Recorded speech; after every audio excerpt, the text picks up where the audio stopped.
बेहदची परम महाशांती. बापूजींच्या मराठी यूट्यूब चॅनलमध्ये आपल्या सर्वांचे स्वागत आहे. आतापर्यंत आपण युनिवर्सची रचना कशी झाली, म्हणजे जे आपले युनिवर्स आहे अर्थात परम महाब्रह्मांड हे कसे बनले, कोणी बनवले, ते कशा प्रकारे चालते हे आपण पाहिले. याचे आपण 2 भाग पाहिलेले आहेत. हे 2 व्हिडिओ जर तुम्ही पाहिले नसतील तर ते जरूर पहा, कारण ते अत्यंत महत्त्वपूर्ण व्हिडिओज आहेत. बापूजींनी आपल्याला दिव्य दृष्टीने आपले युनिवर्स म्हणजे परम महाब्रह्मांड कसे बनले हे खूप सविस्तरपणे सांगितलेले आहे. आणि हे बेहदचे ज्ञान तुम्हाला कोठेही कुठल्याही पुस्तकामध्ये सापडणार नाही. आणि हे परमसत्य ज्ञान आहे. आज आपण याचा 3रा भाग पाहणार आहोत. आपल्या युनिवर्समध्ये अनंत गॅलेक्सीज बनल्या आणि प्रत्येक गॅलेक्सीमध्ये अनंत सोलर सिस्टीम्स बनले. आणि काळानुरूप त्यामध्ये कसा बदल होत गेला, ते आधी कसे होते आणि नंतर ते कसे झाले, त्यामध्ये कशा प्रकारे पतन होत गेले, हे या व्हिडिओमध्ये समजावलेले आहे. तर हा व्हिडिओ संपूर्ण पहा, म्हणजे तुम्हाला कल्पना येईल की आपण या 5 तत्वाच्या देहामध्ये अडकलेलो आहोत. आधी आपण खूप शक्तिशाली असे आत्मे होतो आणि आता खूप शक्तिहीन झालेलो आहोत. चला तर मग व्हिडिओला सुरुवात करूया. बापूजी सांगतात की 156 अरब प्रकाश वर्षांचे विजिबल दृश्यमान युनिवर्स आहे. हे आधी सांगितलेले आहे. ते या शून्यकलेच्या युनिवर्समधील काहीही नाही. शून्यकलेचे युनिवर्स आहे ते 1200 अरब प्रकाश वर्ष त्रिज्येचे आहे. त्यातील फक्त एक फ्रॅक्शन म्हणजे एक भाग विज्ञानवाल्यांनी शोधला आहे. पूर्ण युनिवर्स बघायचे असेल तर शून्यकलेच्या वर 1 कला 2 कला असे वरती जावे लागेल. आता आपण गॅलेक्सी विषयी बोलूया. जी आपली गॅलेक्सी आहे, समजा युनिवर्समध्ये अशा ट्रिलियन्स अँड ट्रिलियन्स गॅलेक्सीज आहेत. कधी मोजू शकत नाही एवढ्या. आणि हे समजा की आपली मिल्की वे गॅलेक्सी आहे. आणि समजा ही आपली मिल्की वे गॅलेक्सी आहे, ज्याचा मालक महाशिव आहे. मिल्की वे, आकाशगंगा, गॅलेक्सी अशी वेगवेगळी नावे आहेत. शास्त्रांमध्ये तिला आकाशगंगा म्हणतात. गॅलेक्सीचा मालक हा महाशिव मध्यवर्ती भागात आहे. महाशिव, महाशक्ती आणि 4ही बाजूंना यांच्या आसपास महाविष्णू, महाब्रह्मा आणि महाइंद्रासारखे आत्मे आहेत. खूप चांगले उच्च श्रेणीचे आत्मे येथे राहतात. चहूकडे येथे राहतात. बेहिशोबी आत्मे येथे राहत आहेत. येथे सर्व परमतत्वांनी बनलेले आहे. हा जो सेंटर पॉइंट आहे, मध्यवर्ती भाग आहे, तो 1000 प्रकाश वर्षांचा आहे. गॅलेक्सीमधील भागात जो प्रकाश दिसतो त्याचे कारण काय आहे? मधील भागाच्या 4ही दिशांना जे सूर्य आहेत ते खूप वेगाने फिरत आहेत.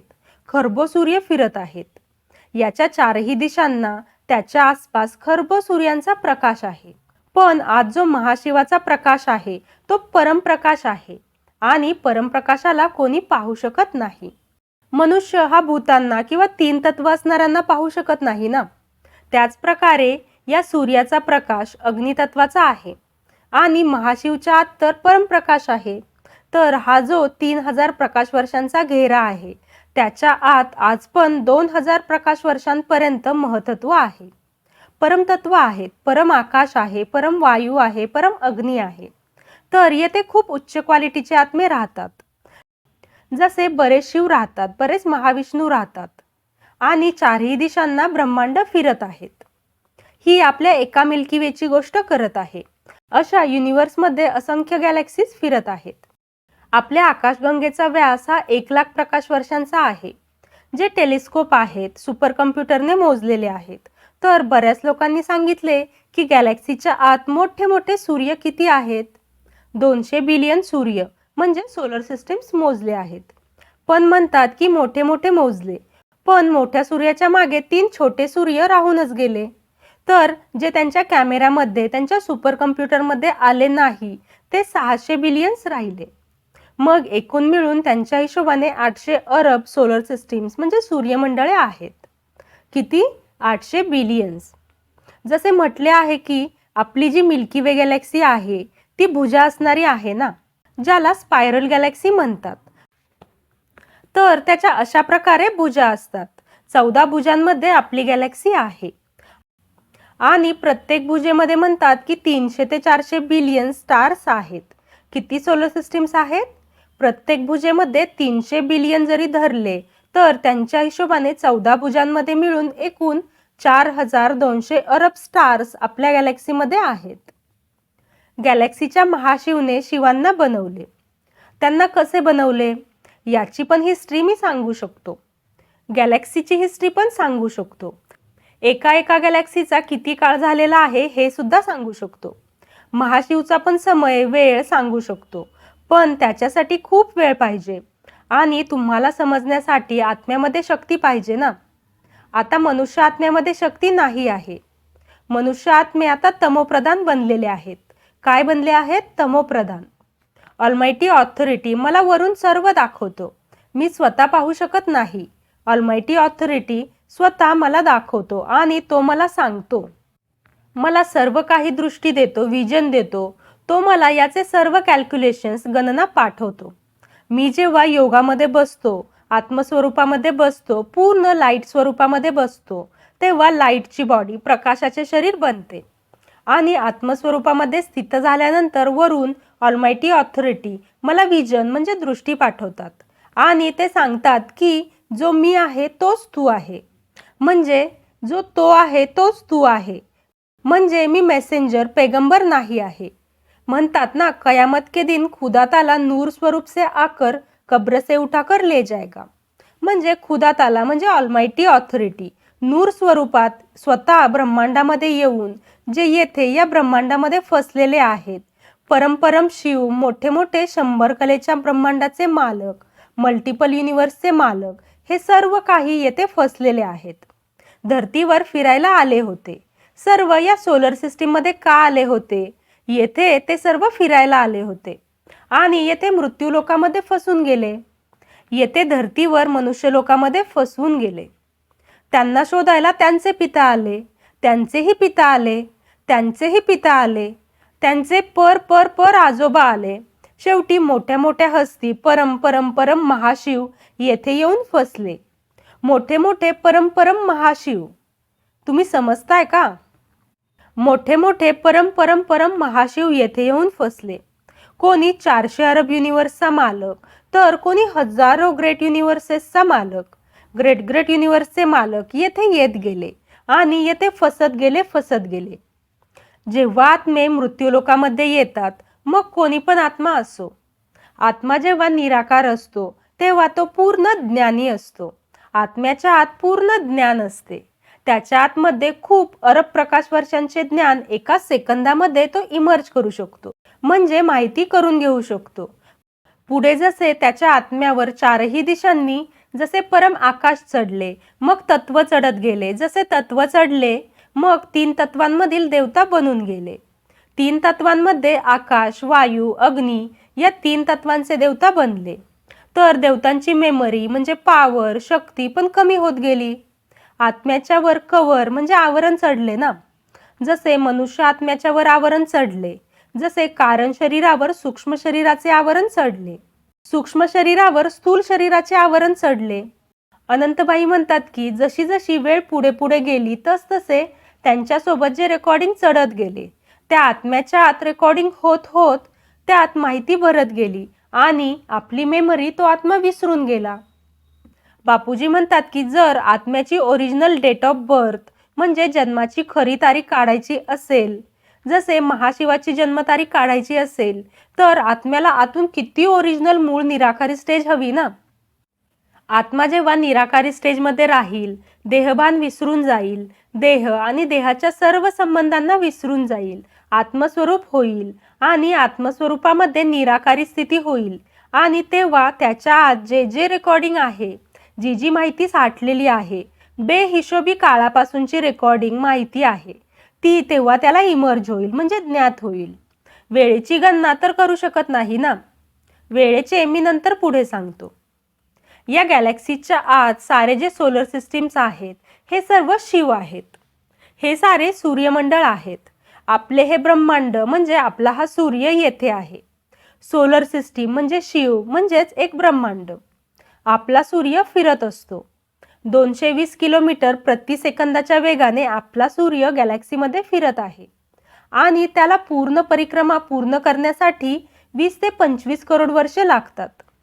हा कालावधी म्हणजे ब्रह्माचा एक दिवस नव्हे बरं. येथील एक क्षण म्हणजे ब्रह्माची 100 वर्षे असतात. ब्रह्मांडाचे आयुष्य तर ब्रह्माची 100 वर्षे असतात ना.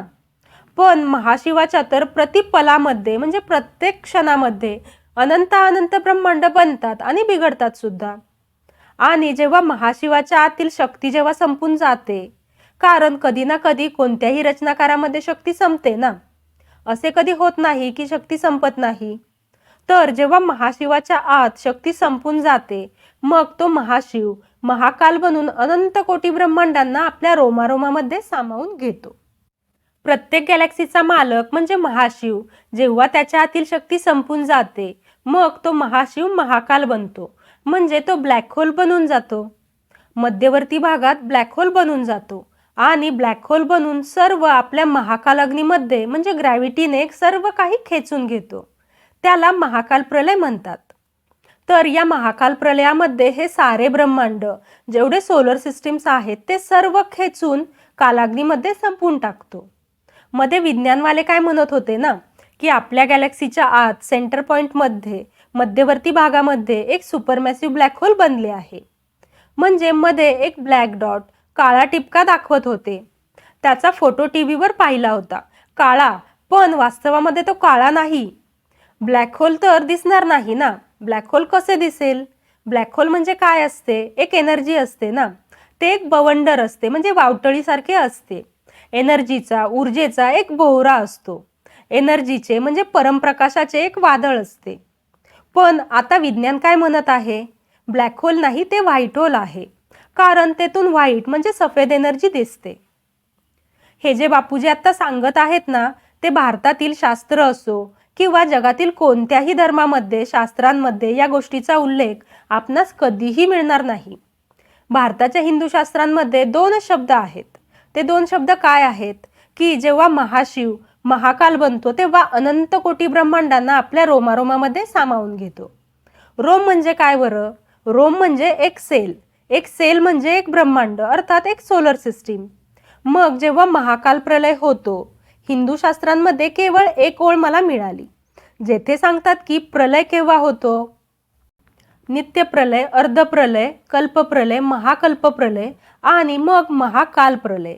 आणि तेथे फक्त महाकाल प्रलयाचे एवढे नावच मिळाले. नित्य प्रलय, अर्ध प्रलय, कल्प प्रलय, महाकल्प प्रलय हे एका छोट्याशा सोलर सिस्टीम म्हणजे एका ब्रह्मांडाची गोष्ट आहे.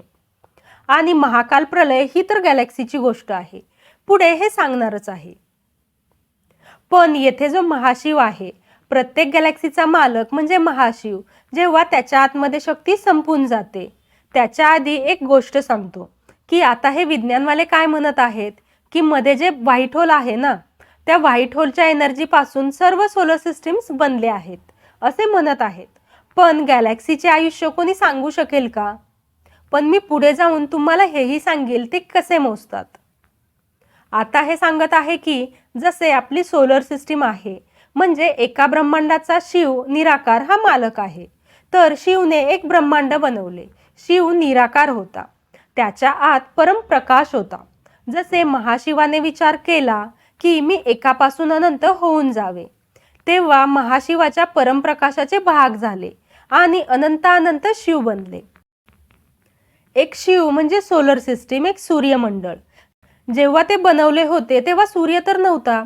तेव्हा 4ही दिशांना परमप्रकाशाची स्पेस म्हणजे जागा बनवली, अंतरिक्ष बनवले. कोणी पण बनवण्याच्या आधी त्याची जागा बनवतात ना.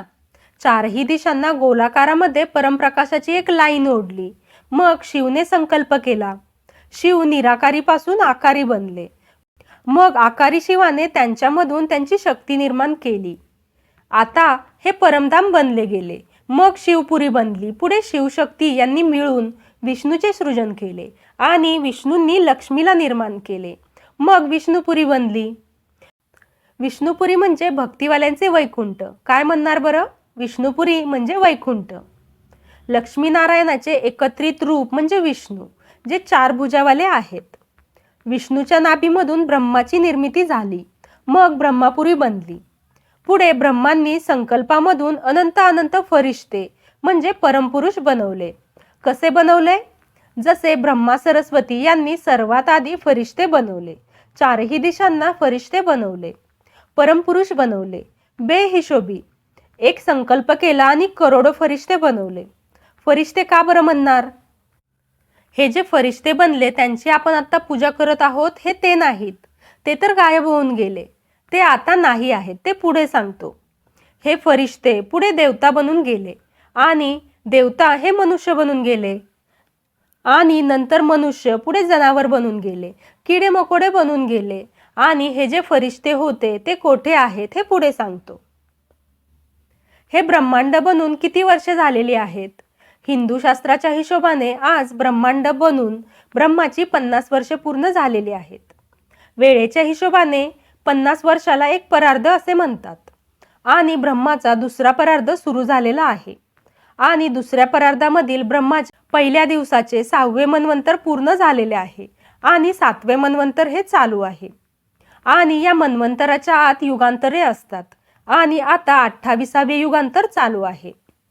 आता हे सांगतो की जे फरिश्ते होते अनंत फरिश्ते बनवले होते. फरिश्ते म्हणजे काय?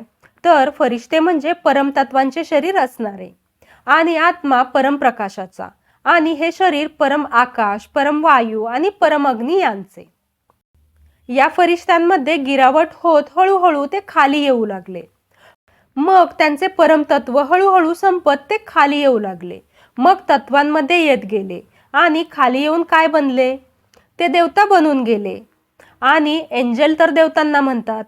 हे फरिश्ते तर सुपर एंजल्स आहेत आणि ही सर्व कहाणी हिंदू शास्त्रांमध्ये तुम्हाला मिळणार नाही. केवळ 2 शब्द मिळतील. त्यासाठी तुम्ही शिवपुराण पहा.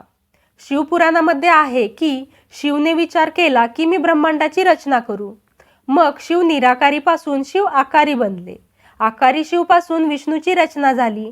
पुढे ब्रह्मांची रचना झाली. पुढे ब्रह्मांनी सप्तऋषींची रचना केली असे लिहिलेले आहे. पण ते फरिश्ते बनवले याची कहाणी मात्र नाही. आता पूर्ण 4 वेद, 16 उपनिषद, 18 पुराण मी बारकाईने शोधले, पण फरिश्त्यांची कहाणी कोठेही नाही. फक्त देवतांच्या गोष्टी आल्या आहेत. तर ते फरिश्ते बनले. त्यांचे शरीर हे परमतत्वांचे होते. हळूहळू हे परमतत्ववाले तत्वांमध्ये आले. मग देवता बनले. फरिश्त्यांपासून देवता बनले. खाली खाली येत गेले. त्यांचे पतन होत गेले. काही वरती राहिले, काही खाली येत गेले आणि देवतांचे सुद्धा अधपतन होऊ लागले. तेव्हा तर सूर्यमंडळ नव्हते. फरिश्त्यांच्या म्हणजे परमपुरुषांच्या आत्म्यांमध्ये हजारो सूर्यांचा प्रकाश होता. हे पूर्ण प्रकाशाचे बनलेले होते. ही परमतत्वांची दुनिया होती. क्वालिटीमध्ये फरक असतो ना, क्वालिटीमध्ये खूप फरक असतो. या गॅलेक्सीमधील महाशिवच्या परमतत्वांची क्वालिटी आणि गुणवत्तेमध्ये फरक असतो आणि ही परमतत्वांची क्वालिटी, गुणवत्ता ही 16 कलेची होती. आणि आपण असे समजा की नंतर शून्यकलेमध्ये सर्व येऊन गेले. शून्यकलेच्या परमतत्वांमध्ये थोडी काही गुणवत्ता होती. पुढे हळूहळू देवता बनले. देवतांच्या शरीरामध्ये परम वायू, परम अग्नी, परम आकाश होते. आत्मा परम प्रकाशाचा होता. त्या आत्म्यांमध्ये हजारो सूर्यांचा प्रकाश होता. त्यामुळे तेव्हा तर सूर्य नव्हता. तेव्हा देवतांच्या आत्म्यांचा थोडा थोडा प्रकाश होता. मग काय झाले बरं? मग त्यांची शक्ती का कमी झाली? याचे कारण ते मल्टिपल होत गेले, पटींमध्ये वाढत गेले. एनर्जी, शक्ती वाया होऊ लागली. कोणत्या पण गोष्टीमधून शक्ती काढत गेले तर शक्ती कमी होईलच ना. येथे तर शिव पण हळूहळू खाली यायला लागले. त्यांचे सुद्धा पतन होऊ लागले. त्याच प्रकारे परम महाशिवाचे देखील अधपतन होऊ लागले. ते देखील खाली येऊ लागले. हे शिव पण खाली येऊन त्यांचे पतन होऊ लागले. मग तत्वांची दुनिया बनली. येथे काय बनले बरं? देवता बनले. हे जे देवता बनले ते सुद्धा खाली येऊ लागले. त्यांचे पतन होऊ लागले. आणि हे जेव्हा वरून ब्रह्माने पाहिले सर्व देवता स्थूल तत्वांमध्ये येऊ लागले, तेव्हा त्यांनी ही धरती बनवली. जेव्हा धरती बनवली गेली तेव्हा अंधार होऊ लागला होता. देवता जेव्हा स्वर्गलोकामधून अधपतन होऊन दुसऱ्या लोकामध्ये म्हणजे भुवर लोकामध्ये आले तेव्हा अंधार होऊ लागला. अंधार झाल्यानंतर मग सूर्य बनवला गेला. आपल्या सूर्याला बनून बेहिशोबी काळ झालेला आहे. सूर्याला एकदा सूर्यनारायण देवतांनी बनवले. एकदा का त्याच्या आत दिवा प्रज्वलित केला की झाले. जसे आता म्हणतात ना की हायड्रोजनला एकदा प्रज्वलित केले एकदाच विस्फोट होऊन गेला, हायड्रोजनचे हिलियममध्ये रूपांतर होते, तेव्हा अग्नितत्व बनते. मग एकदा प्रज्वलित करण्याची गरज असते ना. सूर्यनारायण देवतांनी एकदा सूर्य बनवला. हे सूर्यनारायण देवता पण सूर्याच्या आत राहतात. पण येथे सुरुवातीला जो सूर्य बनवला होता त्याची एवढी गरमी किंवा उष्णता नव्हती. आता जी गरमी असते ना तशी गरमी तेव्हा नव्हती. पुढे हळूहळू फरिश्त्यांपासून देवता बनले. नंतर देवतांपासून मनुष्य बनले. मनुष्य येथे धर्तीवर आले. मग हा सूर्य बनवला. सूर्याच्या ग्रॅव्हिटीने म्हणजे गुरुत्वाकर्षण शक्तीने सारे ग्रह बनले. हे सर्व ग्रह बनले. धर्तीवर मनुष्याचे पण पुढे अधपतन होतच राहिले. खाली 7 पाताळ लोक बनले. पृथ्वी 4ही दिशांना फिरते. त्याखाली हे अतल, वितल, सुतल, तलातल, महातल, रसातल आणि पाताळ हे 7 लोक बनले. 7 पाताळ लोकांमध्ये देखील अधपतन होतच राहिले. मग येथे 55 करोड नरक बनवले. रौरव नरक आहेत, जे आता शनीच्या आसपास छोटे छोटे तुकडे होऊन फिरत आहेत ना. हे सर्व रौरव नरकाचे तुकडे आहेत. पुढे जेव्हा शनिदेवाने शनिग्रह बनवला तेव्हा सारे शनीच्या आसपास एवढी ग्रॅव्हिटी गुरुत्वाकर्षण शक्ती होती. सूर्याच्या ग्रॅव्हिटीने गुरुत्वाकर्षण शक्तीने त्यांना खेचले, आकर्षित केले आणि सारे तुकडे त्यांच्या आसपास फिरत आहेत. ब्रह्मांडामध्ये जे फिरत आहेत ते 55 करोड नरकाचे तुकडे आहेत. पुढे ही तुकडे तुटत गेले. हे तुकडे होते ते स्थूल तत्वांच्या मातीचे, लोखंडाचे, लोहाचे होते. हे सर्व 4ही दिशांना फिरत आहेत. हे 55 करोड नरकाचे तुकडे आहेत. 200 वर्षांपूर्वी 200 करोड लोक पण नव्हते. MA हिस्ट्रीमध्ये मी वाचले होते. लोकसंख्येचा एक हिशोब तुम्हाला सांगतो. 1936 मध्ये पूर्ण जगाची लोकसंख्या ही 150 करोड होती. अजून मागे म्हणजे 1850 मध्ये गेले तर जगाची लोकसंख्या ही फक्त 75 करोड होती. आणि त्याच्याही अजून मागे गेले 1750 मध्ये तर जगाची लोकसंख्या ही केवळ 50 करोड होती. तर सर्वांचे अधपतन होत गेले आणि होतच गेले आणि ते सर्व खाली आले. फरिश्ता हे देवता बनले. देवता हे मनुष्य बनले. मनुष्य पुढे किडे मकोडे बनत गेले. 84 लाख योनींमध्ये देखील गेले. भारताच्या शास्त्रांमध्ये हे लिहिलेले आहे ना की आत्मा 84 लाख योनींमध्ये भटकत असतो. पण यासाठी बेहिशोबी काळ लागत असतो. कर्मबंधनानेच आत्म्यांचे कारण शरीर डॅमेज होते, क्षतिग्रस्त होते. त्यामध्ये नुकसान होत गेले म्हणून त्यांची शक्ती कमी होत गेली. हळूहळू त्यांचे सूक्ष्म शरीर देखील डॅमेज होत असते. मग आत्म्याची शक्ती ही कमी होऊन जाते. स्वभाव, संस्कार आता तर कुत्र्याप्रमाणे झालेले आहेत ना. मग मनुष्य आत्मा जेव्हा शरीर सोडतो मग अंतमती सो गती. शरीर सोडताना त्याची बुद्धी जर कुत्र्याप्रमाणे असेल तर मग तो कुत्रा बनून जाईल ना. जनावरासारखी बुद्धी असेल तर तो जनावर बनेल. तर बेहिशोबी काळानंतर आत्म्यांचे हे पतन होत असते. अशा प्रकारे या व्हिडिओमध्ये बापूजींनी आपल्याला खूप सविस्तरपणे आपल्या युनिव्हर्समधील जी आपली मिल्की वे आकाशगंगा गॅलेक्सी आहे तसेच आपले जे ब्रह्मांड आहे त्यामध्ये सृष्टी कशी बनली आणि त्यामध्ये पतन कशा प्रकारे होत गेले हे सविस्तरपणे सांगितलेले आहे. सर्व बेहदच्या आत्म्यांना विनंती आहे की तुम्ही हे history of universe, creation of universe हे व्हिडिओ वारंवार पहा. म्हणजे हे ज्ञान तुमच्या बुद्धीमध्ये पक्के होऊन जाईल. हा व्हिडिओ आवडला असल्यास व्हिडिओला लाईक करा, जास्तीत जास्त लोकांपर्यंत शेअर करा, जेणेकरून सर्वांना आपण ज्या ब्रह्मांडामध्ये राहत आहोत ते कसे बनले, कशा प्रकारे पतन होत गेले हे सर्वांना समजेल आणि सर्वजण अध्यात्माकडे वळतील. बेहदची परम महाशांती. बेहद की परम शांति सोचो, बोलो परम शांति. Join us daily for live meditation, 10 p.m. to 11 p.m. on YouTube Live. Subscribe now. Website www.paramshanti.org. Email us anant@paramshanti.org. Like, share, subscribe. Join today. बेहद की परम शांति सोचो.